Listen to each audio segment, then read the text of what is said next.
Hello বন্ধুরা, তোমরা কেমন আছো? আমিও খুব ভালো আছি। চলো আমার একটা নতুন ব্লগ তোমাদের সাথে শেয়ার করি। যেহেতু আমাদের আজকে পার্টি ছিল, দেখো সবাই মিলে এখানে কত আনন্দ করে কাবাব খাচ্ছিলাম। দেখো এখানে আমরা খেতেও বসে পড়েছি, সবাই খাচ্ছে। দেখো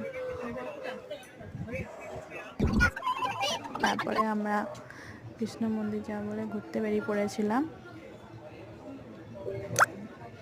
কত সুন্দর লাগছিল এখানটা, দেখো। চলে এসেছি আমরা মন্দিরে।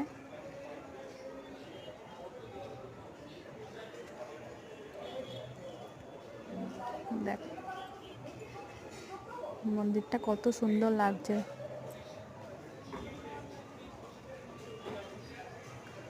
আশপাশেরটাও দেখাচ্ছি তোমাদেরকে।